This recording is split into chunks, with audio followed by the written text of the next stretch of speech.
Hello everyone, welcome back to my channel एंड आप देख रहे हैं मेहताब इनसाइट्स एंड मेरा नाम है मेहताब। तो जैसा कि आप थंबनेल से देख रहे हैं कि आज हम ड्रोन पे बात करने वाले हैं कि what is a drone and drone कैसे फ्लाई करती है एंड इसके कंपोनेंट्स क्या क्या होते हैं and types of drones and applications of drones and different industries. So इस वीडियो में एक जैसे कि आपको एक थ्योरेटिकल ओवरव्यू मिल जाएगा एंड हम कोशिश करेंगे कि इसमें प्रैक्टिकल वीडियोस में आपको अटैच करूं ताकि आपको अच्छे से टॉपिक क्लियर हो एंड आप उस चीज़ को अच्छे से विजुअलाइज करके आप उस चीज़ को अच्छे से प्रोसेस कर पाओ। राइट। तो ठीक है, सबसे पहला क्वेश्चन है कि ड्रोन क्या है। ठीक है कि ड्रोन इट इज़ ओके कि फ्लाई होता है, कैमरा ड्रोन है, बहुत सारे मैंने लास्ट वीडियो में ये डिस्कस किया है कि बहुत सारे टाइप्स के ड्रोन्स होते हैं एंड बहुत सारे क्लासिफिकेशंस के ड्रोन्स होते हैं।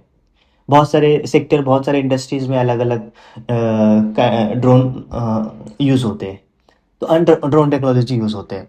तो आज हम बात करने वाले हैं कि जो ड्रोन का बेसिक है, जो ड्रोन का डेफिनेशन है कि actually what is a drone. तो ड्रोन का जो टेक्निकल नेम है वो हम यूएवी बोलते हैं उसको। यूएवी मतलब अनमैन्ड एरियल व्हीकल्स।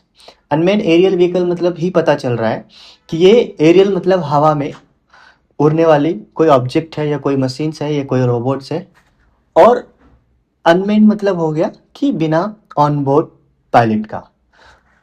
जो तो इसका एक सिंपल लैंग्वेज में हम समझते हैं कि कोई एक ऐसा ऑब्जेक्ट्स जो हवा में फ्लाई कर रहा है विदाउट पायलट्स, और या तो वो रिमोट से कंट्रोल हो रहा है या तो वो ऑटोनोमस फ्लाइट हो रही है या उसको हम जीपीएस से कंट्रोल कर रहे हैं, जीपीएस के थ्रू कंट्रोल कर रहे हैं या रिमोट कंट्रोल के थ्रू कंट्रोल कर रहे हैं। ठीक है। तो ये ओवरऑल ओवरऑल एक ड्रोन है कि हम ड्रोन किसको कहते हैं। जैसे यूएवी होता है, यूजीए होता है। UGA like unmanned ground vehicles. ठीक है, बहुत सारे टाइप्स के जो अंडर वाटर होते हैं वो अलग ड्रोन्स होते हैं। तो हम यूएवी को ड्रोन कह सकते हैं, बट जो अंडर वाटर में जो चलते हैं, जो अंडर वाटर ड्रोन्स होते हैं उसको हम यूएवी नहीं कह सकते, क्योंकि यूएवी का मतलब ही हो गया कि अनमैन्ड एरियल व्हीकल्स। ठीक है, यहाँ तक क्लियर है? Any doubt? अगर कोई भी डाउट होता है तो आप कमेंट करो एंड मैं ट्राई करूँगा कि उस टॉपिक को हम आगे वीडियो में कवर कर सकूँ। ठीक है। देन अब हम सबसे इम्पोर्टेंट चीज़, इम्पोर्टेंस इस वीडियो का जो इम्पोर्टेंस पार्ट्स है, जो टॉपिक्स हैं, हम उस पर स्विच करते हैं कि drone how does it fly. ठीक है, ड्रोन कैसे फ्लाई करती है एक्चुअली। ठीक है, हम ये तो जानते हैं कि ड्रोन में मोटर लगा हुआ है, प्रोपेलर लगा हुआ है, बैटरी लगा हुआ है और भी अदर अदर सेंसर्स जो है लगे हुए हैं। But do you know how does it actually fly? No, by like aerodynamically. जो हम लोग जो एरोडायनेमिक टर्म जो यूज़ किया मैंने, ये एक बहुत छोटा नहीं है। एक एक अगर एरोडायनेमिक अगर हम पढ़ने जाएंगे तो इसकी एक पूरी बुक्स है। जैसे यहाँ पे आप देख पा रहे होंगे एरोडायनेमिक्स। ठीक है, तो एरोडायनेमिक्स एक्चुअली होता क्या है, हम थोड़ा ओवरव्यू ऊपर ऊपर से बता देते हैं। अगर आप चाहो तो इसकी मुझे इस टॉपिक पे एक डीप और एक डेडिकेटेड वीडियो चाहिए तो you can comment me and I will make that कि ये वीडियो मैं बना के यूट्यूब पे अपलोड कर सकूँ जो आप तक पहुँचे। तो अब मान लो कि ये ऑब्जेक्ट्स है और ये मान लो कि इसमें ड्रोन है। ठीक है, तो इसमें जो ड्रोन है अब ये हवा में मूव कर रही है। तो जो हवा में मूव करेगी तो उसमें बहुत सारे जो इंटरेक्शन होगा, एयर का इंटरेक्शन होगा, एयर में फ्लो का इंटरेक्शन होगा। उस फ्लो की वजह से ऑब्जेक्ट में कुछ बिहेवियर चेंज होगा या कुछ इफेक्ट होगा उसमें। तो उस इफेक्ट को हम लोग एरोडायनेमिक्स फोर्स कहते हैं, उस फोर्स को हम लोग एरोडायनेमिक्स फोर्स कहते हैं। एंड एरोडायनेमिक्स के चार फोर्स होते हैं, जो कि जैसे पहला हो गया लिफ्ट हो गया। ठीक है, लिफ्ट, फिर दूसरा हो गया वेट, फिर थ्रस्ट, ड्रैग। तो ये चार फोर्सेस एक एरोडायनेमिक का इम्पोर्टेंट है। तो हम ये चार फोर्सेस देख लेते हैं कि ये ड्रोन में कैसे वर्क करता है। जैसे ड्रोन में अगर हम एरोडायनेमिक्स फोर्स देखें तो वो अलग थोड़ा बिहेव करता है एंड फिक्स्ड विंग में देखें तो वो थोड़ा अलग बिहेव करता है। It's a quite same. But जब हम बात करते हैं कि जो मल्टी रोटर में है, मल्टी रोटर में जो लिफ्ट होता है वो प्रोपेलर से जनरेट होती है, एंड फिक्स विंग में जो लिफ्ट होता है वो विंग से जनरेट होती है। इतना है। बट अब हम बात करते हैं कि लिफ्ट कैसे जनरेट होती है। जैसे हमारा मोटर है, तो जैसे हमारा हेक्साकॉप्टर है, तो हेक्साकॉप्टर में 6 मोटर लगा हुआ है ऑब्वियसली। तो वो 6 मोटर में जो प्रोपेलर माउंट हुए हैं, तो जो propeller clock wise anti clock wise clock anti clock, three जो क्लॉक वाइज होगा, थ्री जो होगा काउंटर क्लॉक वाइज होगा, तो उस तरीके से वो रोटेट करेगी। तो जो रोटेट करेगा ना, तो वो एयर को नीचे की तरफ पुश करेगी। ठीक है। वो जो प्रोपेलर है, वो एक हाई आरपीएम पे जब रोटेट करेगा, तो वो एयर को नीचे पुश करेगी, एंड वो नीचे को पुश करेगी तो according to Newton's third law वो अपने आप को ऊपर लिफ्ट करेगा। तो इसी प्रोसेस को हम लोग लिफ्ट करते हैं। तो लिफ्ट का मतलब हो गया कुछ चीज़ लिफ्ट करना। ठीक है। अब हम समझते हैं वेट को। वेट क्या है? Weight due to gravity. हम लोग सब जानते हैं कि वेट क्या है, वो ग्रेविटी की वजह से। तो वेट, जैसे मान लो कि ड्रोन का वेट 30 kg है। ठीक है।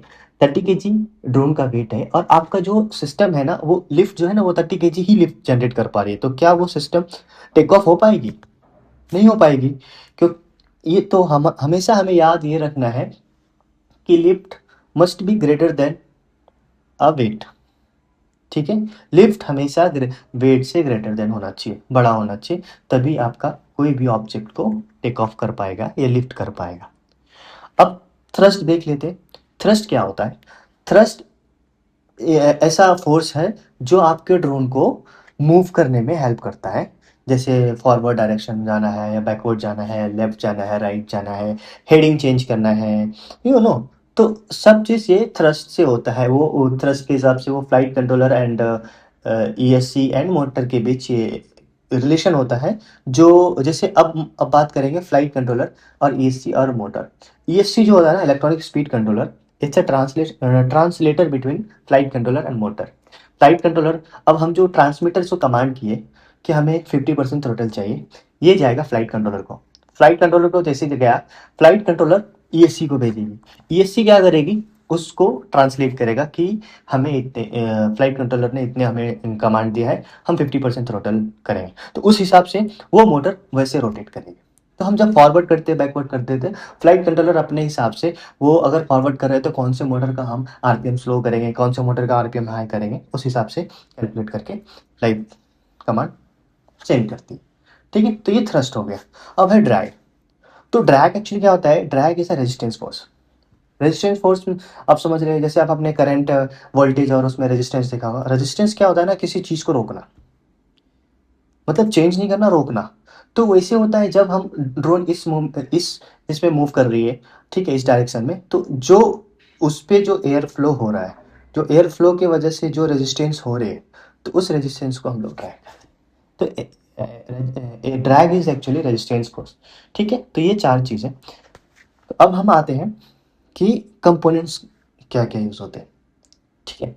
तो जैसे ड्रोन का कंपोनेंट्स में की बात करें, तो सबसे पहला इंपॉर्टेंट कंपोनेंट क्या होता है कि फ्रेम।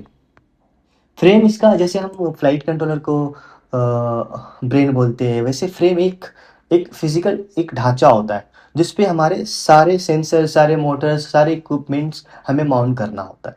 ठीक है। जैसे मोटर्स हो गए, प्रोपेलर्स हो गए, बैटरी हो गए, या पेलोड हो गए, सेंसर हो गए, जो भी चीज़ होगा, तो हम उस पर माउंट करेंगे। तो इट्स कॉल्ड फ्रेम। तो फ्रेम बहुत ही इंपॉर्टेंट पार्ट्स होते हैं किसी भी ड्रोन को बनाने के लिए।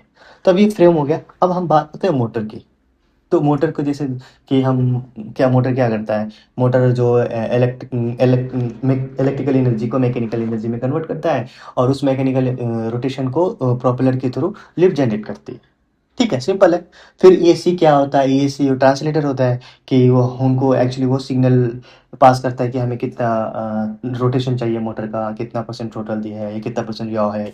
वो सब चीज़ ईएससी की फ्लाइट कंट्रोल के थ्रू ईएससी में जाती है, एंड ईएससी की थ्रू हम मोटर्स को कमांड देते हैं। राइट। फिर उसमें आपका मोटर हो गया, प्रोपेलर हो गया, फ्रेम हो गया, फिर आपका जैसे फ्लाइट कंट्रोलर हो गए, और भी सेंसर हो गए, जैसे ट्रांसमीटर, रिसीवर हो गया। फिर और भी अलग अलग सेंसर यूज़ करते हैं, जैसे कैन हब होता है। कैन हब में हम मल्टीपल सेंसर यूज़ कर सकते हैं। ठीक है। जैसे हम पंप यूज़ कर रहे हैं एग्रीकल्चर में, या हम फ्लैट नोजल यूज़ कर रहे हैं या सेंट्रीफ्यूगल नोजल यूज़ कर रहे हैं, तो सेंट्रीफ्यूगल नोजल, फ्लैट नोजल्स अलग अलग होते हैं जो हम लोग अभी एग्रीकल्चर ड्रोन में यूज़ कर रहे हैं स्प्रे के लिए। ठीक है। फिर फिर सबसे इम्पोर्टेंट चीज़ आता है कि बैटरी, बैटरी सिस्टम्स। जैसे हम फ्लाइट कंट्रोलर को ब्रेन ऑफ द सिस्टम बोलते हैं या ब्रेन ऑफ द ड्रोन बोलते हैं, उसी तरीके से हम लोग बैटरी सिस्टम्स को हार्ट ऑफ द ड्रोन बोलते हैं। जो जब तक बैटरी चलती रहेगी, जैसे बोलते हैं ना, इंसान के अंदर जब तक वो हार्ट चलती रहेगी, हार्ट बीट चलती रहेगी, तब तक इंसान जिंदा है। तो जैसे हार्ट बीट खत्म, इंसान खत्म, वैसे ड्रोन में जब तक ड्रोन की बैटरी चलती रहेगी, ड्रोन की बैटरी की कैपेसिटी जितनी ज़्यादा होगी, उतना ज़्यादा उसका एंड्योरेंस होगा। ठीक। तो हम एक बैटरी की बात करें तो बैटरी में बहुत डिटेल्स में चले जाएंगे हम। उसके कनेक्शंस कौन कौन से होते हैं, series connection, parallel connections, lithium ion, lithium polymer, बहुत सारे सेल्स होते हैं इसमें। वो सेल्स को कैसे हम कनेक्ट करते हैं, वोल्टेज अगर हमें चाहिए, ज़्यादा वोल्टेज चाहिए, ज़्यादा कैपेसिटी चाहिए, तो हम बैटरी को किस कनेक्शन में कनेक्ट करेंगे, सीरीज में कनेक्ट करेंगे या पैरेलल में कनेक्ट करेंगे। तो इसका एक सेपरेट वीडियो बन जाएगा।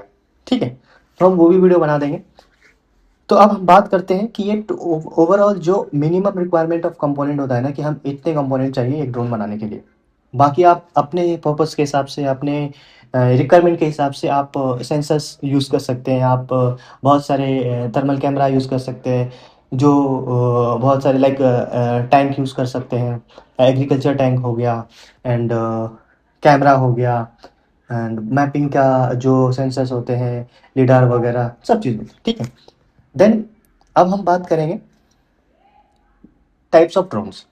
जैसे टाइप्स ऑफ ड्रोन्स में अगर ओवरऑल देखा जाए तो तीन चार टाइप्स के ड्रोन्स होते हैं। तो सबसे पहला तो ऐसा तो देखा जाए तो तीन ही होता है। पहला हो गया आपका मल्टी रोटर, दूसरा एयरप्लेन, एंड तीसरा जो है जो वीटॉल होता है। ठीक है, या हाइब्रिड उसको बोल सकते हैं। तो तीन चार टाइप्स के होते हैं। मल्टी रोटर तो आपको समझ में आ गया कि जिसमें रोटर मल्टीपल हो, जिसमें मोटर जैसे एक से ज़्यादा हो। तो जैसे ट्राइकॉप्टर, क्वाडकॉप्टर, हेक्साकॉप्टर, ऑक्टाकॉप्टर, ये सब टाइप के मल्टी रोटर्स में आते हैं। ठीक है। और फिर उसके बाद आते हैं एयरप्लेन्स। एयरप्लेन्स मतलब फिक्स विंग ड्रोन्स हो गया। तो फिक्स विंग बेसिकली एक एयरप्लेन की तरह बिहेव करता है। ये जो है लार्ज स्केल मैपिंग में यूज़ होता है। जैसे इसका एक डिसएडवांटेज है और एक एडवांटेज भी है। डिसएडवांटेज ये है कि इसको टेक ऑफ करने के लिए एंड लैंड करने के लिए रनवे की ज़रूरत होती है। विदाउट रनवे ये शॉर्ट प्लेस में ये टेक ऑफ एंड लैंडिंग नहीं हो सकता है। ठीक है। फिर उसके बाद इसी प्रॉब्लम को सॉल्व करने के लिए विटॉल आया। विटॉल क्या है ना, VTOL actually vertical take off landing है, ये है फिक्स विंग ही। तो फिक्स विंग ही है, बट इसको कहीं कहीं पे भी जैसे आप लार्ज स्केल मैपिंग के लिए गए तो हमें वहाँ पे रनवे नहीं मिलता है, तो हम वो फिक्स विंग यूज़ नहीं कर सकते। तो हम वीटॉल को यूज़ कर सकते हैं, क्योंकि वीटॉल सेम जो हमारा मल्टी रोटर है वैसे ही यूज़ होता है। ठीक है। तो उसमें जो चार क्वाड कॉप्टर लगे रहते हैं वीटॉल में, और एक उसका मेन होता है क्लाइंब के लिए। तो वो जो चार कॉप्टर होते हैं, जैसे कि आप देख पा रहे हैं, तो ये सिर्फ टेक ऑफ एंड लैंडिंग के लिए यूज़ होता है। ठीक है। जब जैसे आपका टेक ऑफ हुआ, एक एक एक होता है, एक सर्टेन हाइट होती है, एल्टीट्यूड होती है, वहाँ से आपका फिक्स विंग की तरह बिहेव करने लगेगा, क्लाइंब करने लगेगा।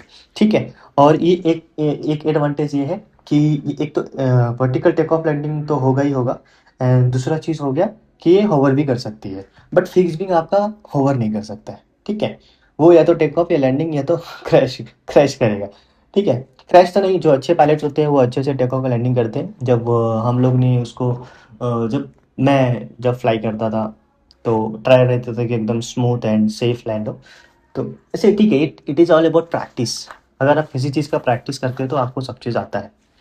Practice and honesty and consistency होनी चाहिए हर चीज़ में, हर चीज़ आप कर सकते हैं, राइट।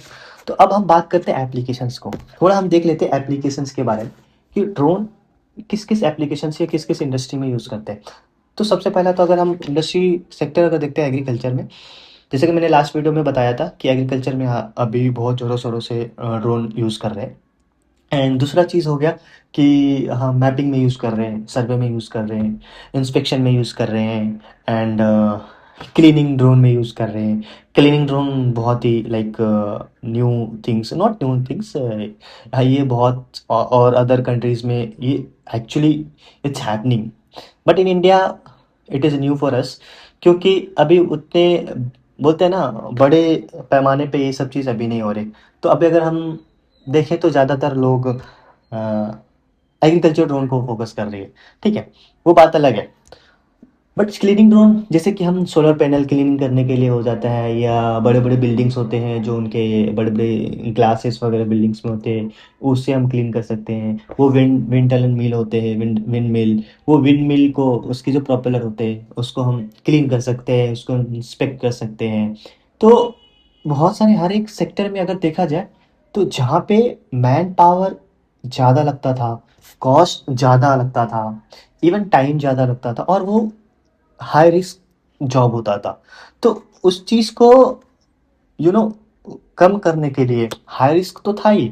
अगर कोई बिल्डिंग पे मतलब 40 50 60 100 फ्लोर का है, ठीक है, अब उसमें लोग ऐसा ना वो टंग के क्लीन कर रहे हैं, अगर वो ड्रोन से हम क्लीन करते तो टाइम भी कम लगेगा, मैन पावर का जो उसका रिस्क है, लाइफ रिस्क, वो भी नहीं रहेगा, एंड हम आराम से ड्रोन से क्लीन कर सकते हैं, ठीक है। वैसे हर एक सेक्टर में कहीं ना कहीं ड्रोन एडॉप्ट करने का एक एडवांटेज होता है, और प्रॉफिट होता है, ठीक है, और रिजल्ट भी फास्ट एंड बेटर होता है, तो क्यों नहीं ड्रोन एडॉप्ट करेगा, राइट। तो अब बात आती है कि इतने सारे इंडस्ट्रीज में ड्रोन यूज़ हो रहे हैं, राइट, एंड तो इसकी जो डिमांड होती है वो बहुत ज़्यादा हो रही है। तो डिमांड मीन्स कि जैसे पहले हम 2022 की बात करते हैं, 2023 की बात करते हैं, 2021 से बात करते हैं, तो तब mapping drone and mapping pilots को पायलट्स की बहुत ही ज़्यादा अपॉर्चुनिटीज़ थी। जैसे जब मैं अपनी बात करूँ तो मैंने जब 2021 में मैंने मैपिंग किया बहुत सारे, मैं एक साल जैसे मैपिंग सिर्फ मैपिंग किया, तो मुझे वो एक्सपीरियंस है, फील्ड का एक्सपीरियंस कि क्या क्या होता है। तो मतलब मेरा मतलब है कि इस फील्ड में अपॉर्चुनिटीज़ हैं। ड्रोन अभी बहुत फास्ट ग्रो कर रही है, तो अगर इस टेक्नोलॉजी को या इसको बनाने के लिए और किसी भी एप्लीकेशंस के लिए आप आप सीखना चाहते हो, you are interested in to drone, आपको ड्रोन बनाना है, आपको ड्रोन सीखना है, आप अगर ऑलरेडी आप ड्रोन फ्लाई करते हो, आपको अब उसके टेक्निकलिटी सीखना है कि हम कैसे ड्रोन को इंटीग्रेट करते हैं, कैसे असेंबल करते हैं, कैसे हम मोटर्स को ठीक करते हैं, प्रोपेलर कैसे हम उसमें माउंट करते हैं, ईच एंड एवरीथिंग आप सीख सकते हैं बहुत इजी में, अगर आप चाहो तो। लाइक जिस कंपनी में मैं हूँ, जैसे अभी एरोस्पेस में, तो वहाँ पे बहुत सारे टाइप्स के जैसे मैं शेयर कर रहा हूँ कि जैसे मेंटेनेंस, ड्रोन मेंटेनेंस का एक कोर्स है, रिपेयरिंग का कोर्स है, और आप जैसे कोई थर्ड ईयर का है या फोर्थ ईयर का है, इंजीनियरिंग बैकग्राउंड से, नॉन टेक्निकल बैकग्राउंड से, कहीं से भी है, तो वो अगर उसको ड्रोन में इंटरेस्टेड है तो वो ट्रेनिंग कर सकता है, ठीक है। तो बहुत सारे इंडस्ट्रीज में अभी स्किल्ड लोगों को हायर कर रहे हैं। अगर आपके पास स्किल्स है और उस स्किल्स को आप अपग्रेड करते जा रहे हैं, तो यू विल गेट। तो आज का ओवरऑल वीडियो हमारा यही था। If you found this video informative and valuable, so please subscribe this channel, and ये दोस्तों के साथ शेयर करो, एंड जो भी टॉपिक्स और जो भी ड्रोन में डाउट्स है related to anything, if you are new और if you are a fresher, और आप ड्रोन बिल्ड कर रहे हैं, आपको समझ में नहीं आ रहा है, तो आप मुझे डायरेक्ट लिंक्डइन पे रीच कर सकते हैं, ठीक है, और या आप मुझे मेल कर सकते हैं, तो आई कैन हेल्प यू। सो ठीक है, आज का वीडियो हम यहीं पे समाप्त करते हैं, एंड बाकी जो नेक्स्ट वीडियो आएगा, आप लोग सजेस्ट करो कि हम कौन से टॉपिक पे लाएं, नहीं तो फिर हम किसी न किसी टॉपिक पे हम फॉर श्योर हम आप तक वीडियो लाएंगे। तब तक के लिए जय हिंद, थैंक यू।